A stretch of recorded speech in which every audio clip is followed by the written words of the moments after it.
What is up दोस्तों। तो क्या हाल चाल और स्वागत है आपका एक असली सच के नए एपिसोड में।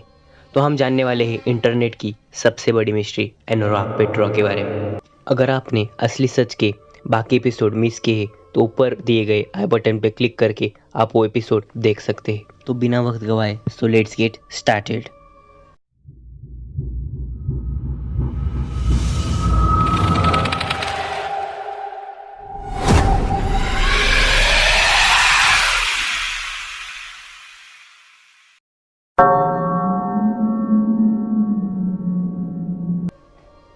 ये कहानी एक लड़की की जो एक स्केटिंग चैंपियन थी और 18 साल की उम्र में उसकी मौत हो गई।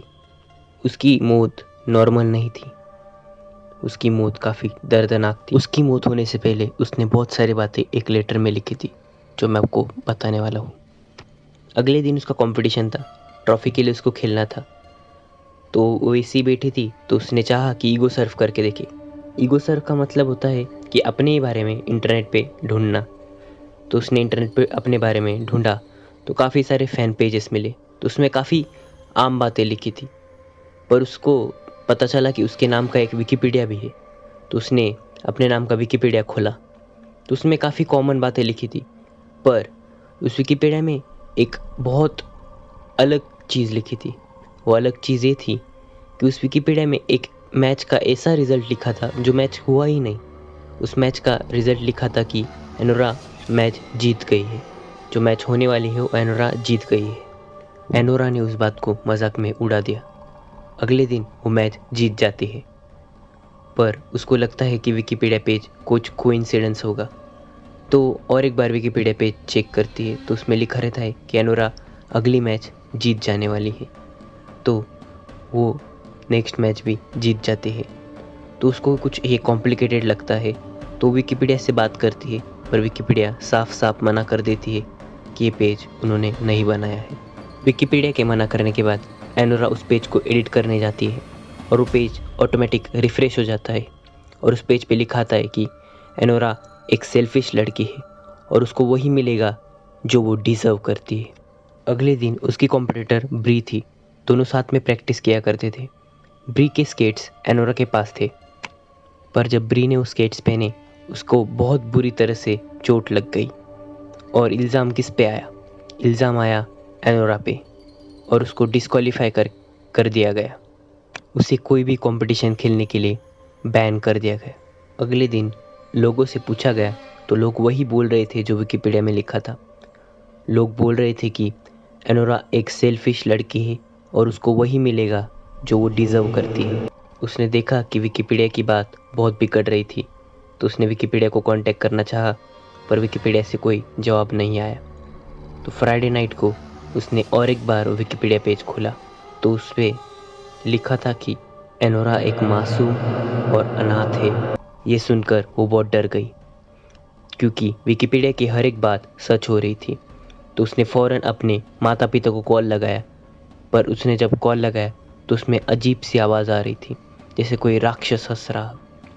वैसी उसने फिर से एक बार कॉल लगाया, फिर भी वैसी आवाज़ आ रही थी। फ़ौरन अपने माँ बाप को मिलने के लिए निकल रही रहती है, पर उतने में उसको फ़ोन आता है कि उसके माँ बाप की बहुत बुरी तरह से मौत हो चुकी है। पर उनकी मौत कैसे हुई किसको पता नहीं था। अजीब बात यह थी कि जब उसके माता पिता के फ़ोन रिकॉर्ड्स चेक किए तो उसमें कोई इनकमिंग कॉल नहीं था। आपको क्या लगता है, ये कोई बुरी शक्ति है या डार्कनेट के कुछ लोग या कुछ हैकर्स जो ये काम कर रहे हैं? मुझे कमेंट्स में ज़रूर बताना। एनोरा अब 18 साल की हो चुकी थी। उसने ठान लिया था कि वो स्विट्ज़रलैंड शिफ्ट हो जाएगी।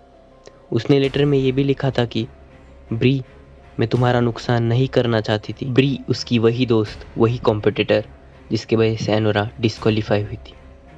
स्विट्ज़रलैंड में भी ये सिलसिला चलता रहा। एनोरा ने उस पेज को दोबारा खोला। एनोरा ने जब उस पेज को खोला तो उसमें लिखा था कि एनोरा बिना किसी दोस्त के बुरी मौत मारी जाएगी और वहाँ पर डेट भी लिखी थी। वो डेट उसी दिन की थी। जैसे ही 12:01 हुआ उसकी मौत पक्की हो चुकी थी। उसी वक्त पर यह लेटर लिखा गया था। वो बहुत डरी हुई थी। उसने कहा कि मैं स्क्रीनशॉट तुम्हें दिखा रही हूँ कि ये मेरे साथ क्या हो रहा है। और उसी वक्त कीबोर्ड पे सिर गिरकर उसकी मौत हो गई। कोई नहीं जानता कि उसे कौन मार के गया। वहाँ पर बहुत अजीब सी बातें लिखी गई थी। तुम किसके बारे में सोच रही हो? तुम सोच रही हो जो मैं सोच रहा हूँ? क्या तुम चाहती हो जो मैं चाहता हूँ? तो तुम्हें वो मेरे लिए करना पड़ेगा। ऐसे बहुत से बातें लिखी थी उस लेटर में।